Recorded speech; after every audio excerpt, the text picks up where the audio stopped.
రీసెంట్‌గా మనం యుద్ధం గురించి ఉంటూనే ఉన్నాం. అండ్ దీనివల్ల చాలా దేశాలు సఫర్ అవుతూనే ఉన్నాయి. అయితే ఈ యూఎస్, ఇరాన్, ఇరాక్ మధ్యలోని అసలు ఈ యుద్ధం అనేది ఎలా స్టార్ట్ అయింది అనేది మనం ఈరోజు ఈ వీడియోలో మాట్లాడుకుందాం. ఈ యుద్ధం వల్ల మన countries like India and other countries అనేవి ఎలా ఎఫెక్ట్ అవుతాయో కూడా ఈ వీడియోలో ఒకసారి తెలుసుకుందాం మనం. అసలు మనం ఫస్ట్ పాయింట్ చూసుకుంటే ఈ యుద్ధం అనేది ఎక్కడి నుంచి స్టార్ట్ అయింది అనేది మన ఫస్ట్ క్వెషన్. అయితే ఇది 1979లోని ఇరాన్‌లో లోకల్ రెవల్యూషన్ వల్ల ఈ యుద్ధం అనేది స్టార్ట్ అయింది.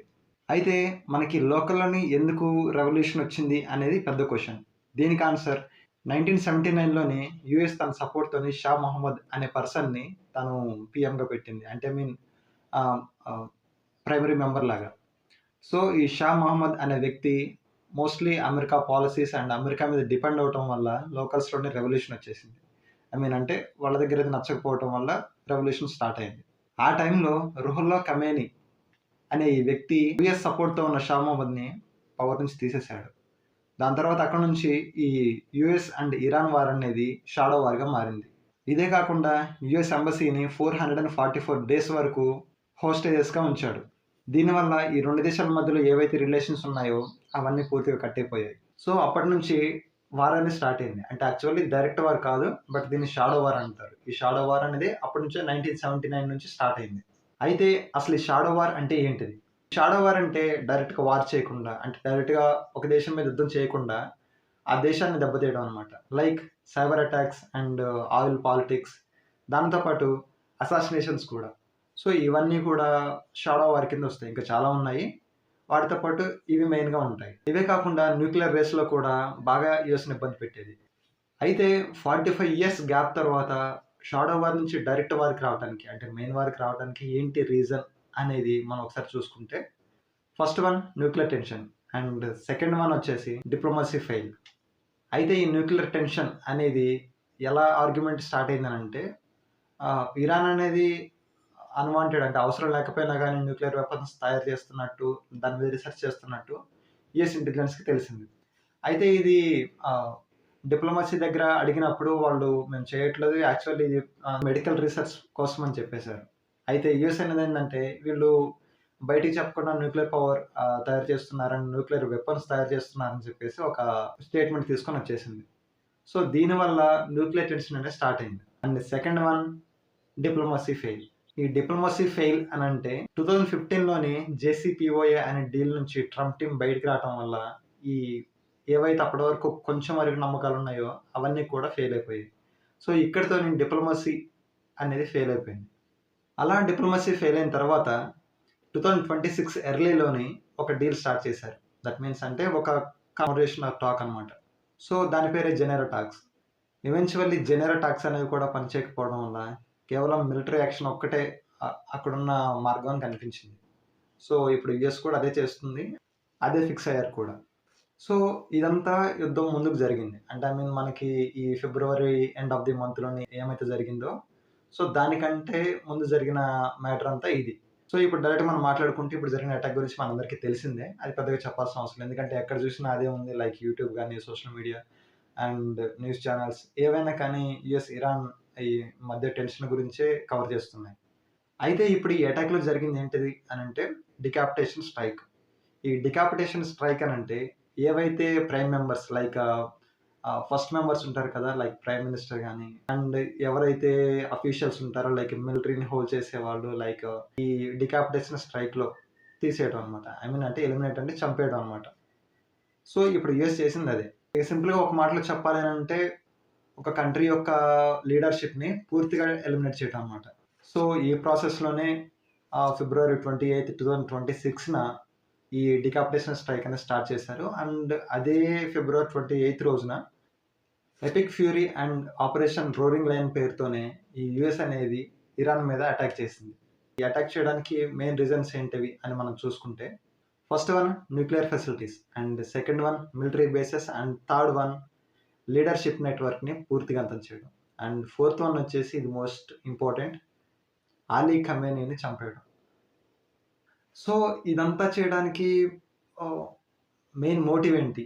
యాక్చువల్లీ లీడర్‌షిప్‌ని ఆర్ ఈ అలీ ఖమేనీని చంపేయటం వల్ల జరిగే నెక్స్ట్ థింగ్ ఏంటిది అనంటే, ఇట్స్ వెరీ సింపుల్. ఆ సిస్టమ్ ఏదైతే రన్ అయితుందో లైక్ ఇరాన్‌లోని ఏదైతే గవర్నమెంట్ సిస్టమ్ రన్ అయితుందో, సో, దాన్ని పారలైజ్ చేయడం అన్నమాట. సో ఇలా ప్యారలైజ్ చేసి కమాండ్ చైన్ సిస్టమ్‌ని పూర్తిగా డౌన్ చేయడం అన్నమాట. సో దీనివల్ల కంట్రీ రెస్పాన్స్ అనేది చాలా తక్కువైపోతుంది. ఐ మీన్ అంటే ఆగిపోతుంది. ఇప్పుడు లీడర్‌షిప్ లేకపోతే అక్కడ మాట్లాడడానికి లేదా డెసిషన్ తీసుకోవడానికి అంతగా ఎవరు ఉండరు. సో అదే పని యూఎస్ ఇప్పుడు చేసింది. అలీ ఖమేని చనిపోయిన తర్వాత కూడా ఈ ఇరాన్, యూఏఈ అండ్ ఇజ్రాయెల్ మీద అటాక్స్ చేశాయి. లైక్ ఎక్కడెక్కడైతే అమెరికా బేసెస్ ఉన్నాయో, అంటే ఐ మీన్ మిలిటరీ బేసెస్ ఉన్నాయో, సో ఆ మిలిటరీ బేసెస్ మీద అండ్ ఇంటర్నేషనల్ ఎయిర్‌పోర్ట్స్ మీద ఈ అటాక్స్ అనేవి జరిగాయి. సో దీన్ని రిటాలియరీ అటాక్ అని అంటారు. అయితే వీళ్ళు కొట్టుకొని చచ్చిపోతున్నారు. మరి దీనివల్ల ప్రపంచానికి అండ్ గ్లోబల్ ఎకానమీకి ఎలాంటి ప్రభావం పడుతుంది? యాక్చువల్లీ వార్ మిడిల్ ఈస్టే అయినా కానీ ఈ ఎకానమీ అంటే ఈ గ్లోబల్ ఎకానమీ అనేది మోస్ట్ ఆఫ్ దెబ్బతినే ఛాన్సెస్ చాలా ఎక్కువ ఉన్నాయి. ఎందుకు అనంటే స్ట్రైట్ ఆఫ్ హమాజ్ అనే ఒక ప్లేస్ ఉంటుంది. ఇది ఇరాన్ కంట్రోల్‌లో ఉంది. అయితే ఈ స్ట్రైట్ ఆఫ్ హమాజ్ అనేది ఏంటిది? ఈ స్ట్రైట్ ఆఫ్ హమాజ్ అనేది ఒక స్మాల్ సీ రూట్. అయితే ఈ స్మాల్ సీ రూట్‌లోనే దాదాపుగా వరల్డ్‌లో 20% ఆయిల్ ఇక్కడ నుంచే ట్రావెల్ అవుతూ ఉంటుంది. సో ఇలా యుద్ధం జరిగినప్పుడు ఇరాన్ ఆ స్ట్రైట్ ఆఫ్ హమాజ్ యొక్క బోర్డర్‌ని క్లోజ్ చేస్తుంది. అంటే ఆ సీ లెవెల్‌ని క్లోజ్ చేస్తుందన్నమాట. సో ఆ క్లోజ్ చేసినప్పుడు అక్కడి నుంచి ఆయిల్ ఏదైతే ఎక్స్‌పోర్ట్ అవుతుందో, లైక్ అక్కడి నుంచి ట్రావెల్ అవుతుందో అదంతా బ్లాక్ అయిపోతుంది. ఐ మీన్ అంటే అక్కడి నుంచి ఆపేస్తారు అవన్నీ. ఒకవేళ ఇదే జరిగితే ఆ 20% ఆయిల్ ఏ దేశాలు వాడుకుంటున్నాయో ఆటన్నిటికి ప్రైజెస్ పెరిగే ఛాన్స్ ఖచ్చితంగా ఉంది. సో ఆ 20% ఆయిల్ యూజ్ చేసే కంట్రీల్లో మన ఇండియా కూడా ఉంది. ఇలా ఆ ఆయిల్ బ్లాక్ అవ్వడం వల్ల, ఐ మీన్ అంటే ఆయిల్ ట్రాన్స్‌పోర్ట్ బ్లాక్ అవ్వడం వల్ల మనకి ట్రాన్స్‌పోర్ట్ కాస్ట్ పెరుగుతుంది. అండ్ ఫుడ్ ప్రైస్ పెరుగుతుంది. దాంతో పాటు గ్రోసరీస్ ప్రైస్ కూడా పెరుగుతాయి. ఈవెన్చువల్లీ ఇన్‌ఫ్లమేషన్ అనేది ఒక కంట్రీలో స్టార్ట్ అవుతుంది. ఇకపోతే global economy situations. A war వచ్చినా కామన్‌గా జరిగే ఒకే ఒక థింగ్ ఏందంటే స్టాక్ మార్కెట్స్‌లో ఎవరైతే ఇన్వెస్ట్‌మెంట్ చేస్తారో, ఆ స్టాక్ మార్కెట్ నుంచి ఇన్వెస్ట్‌మెంట్స్ మొత్తం తీసేసి ఏవైతే సేఫ్ అసెట్స్ ఉంటాయో వాటిలో ఇన్వెస్ట్‌మెంట్ చేస్తారు. సో ఇప్పటికైతే సేఫ్ అసెట్ అనేది గోల్డ్ మాత్రమే. సో ప్రతి ఒక్కళ్ళు ఆ స్టాక్‌లోంచి అమౌంట్ ఇన్వెస్ట్‌మెంట్ తీసేసుకొని గోల్డ్‌లో ఇన్వెస్ట్‌మెంట్ చేస్తారు. సో ఇలా స్టాక్ మార్కెట్ అనేది డౌన్ అవ్వడం వల్ల గ్లోబల్ ఎకానమీ అనేది డ్రై అయిపోతుంది. దీనివల్ల గోల్డ్ కాస్ట్ ఫుల్‌గా పెరిగిపోయి ఒక నార్మల్ పీపుల్ కొనటానికి మోస్ట్ ఆఫ్ ఛాన్సెస్ అనేవి ఉండవు. ఇక పర్టిక్యులర్‌గా ఇండియా గురించి మాట్లాడుకుంటే మనం ఈ యూఎస్ అండ్ ఇరాన్ వార్ వల్ల ఎలా ఇంపాక్ట్ అవుతాము అనేది ఒకసారి చూద్దాం. మనకి 50% crude oil and 54% LNG imports అనేవి ఈ స్ట్రైట్ ఆఫ్ హమాజ్ నుండే వస్తాయి. సో ఈ స్ట్రైట్ ఆఫ్ హమాజ్ ఎప్పుడైతే క్లోజ్ చేస్తారో దీనివల్ల మన దగ్గర జరిగే ఇంపాక్ట్స్ ఏంటి అంటే పెట్రోల్ ప్రైస్ పెరగటం అండ్ గ్రోసరీ బిల్స్ పెరగటం, ఫుడ్ కాస్ట్ పెరగటం, SIP investments and SIP returns అనేవి చాలా తగ్గిపోవడం, గోల్డ్ ప్రైజెస్ విపరీతంగా పెరిగిపోవటం, ఆల్సో జాబ్ మార్కెట్ మీద ఇంపాక్ట్ కూడా వస్తుంది. అయితే ఇవన్నీ దాదాపుగా 99.9% జరిగే ఛాన్సెస్ అయితే 200% ఉన్నాయి. మరి నెక్స్ట్ రాబోయే సంగతి ఏంటిది? ఐ మీన్ నెక్స్ట్ ఏం జరుగుతుంది అనేది ఒకసారి మనం చూసుకుంటే, యాస్ పర్ టుడే 4 సినారియోస్ అనేవి మేజర్‌గా జరుగుతాయి. సినారియో 1 సీజ్ ఫైర్ అంటే షార్ట్ వార్ అన్నమాట. దట్ మీన్స్ కొంతకాలం యుద్ధం చేసుకొని ఆగిపోవటం. అంటే చర్చలు జరుపుకొని ఆగిపోవటం.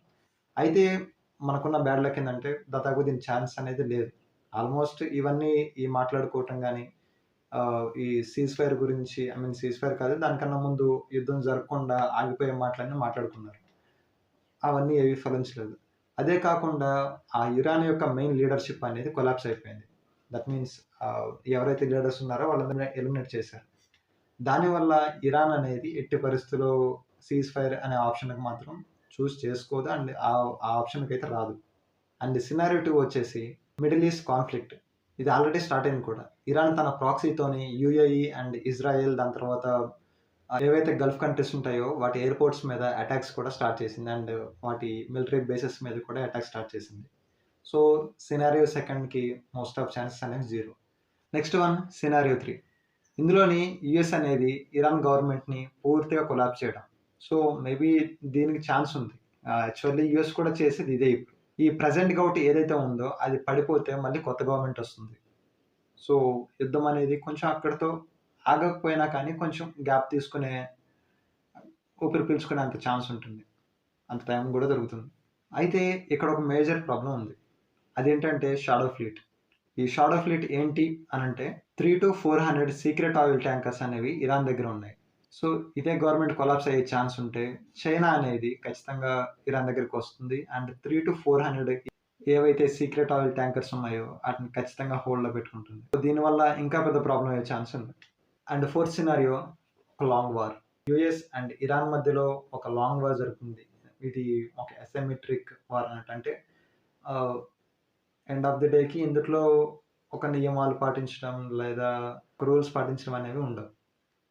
సో ఇలాంటి వారు ఒకటి మేబీ అయ్యే ఛాన్స్ ఉంది. ఇది సినారియో నెంబర్ 4. అయితే ఒకవేళ ఈ సినారియో 4 జరిగితే ఇది ఒక వర్స్ట్ కేస్ అనేది అవుతుంది.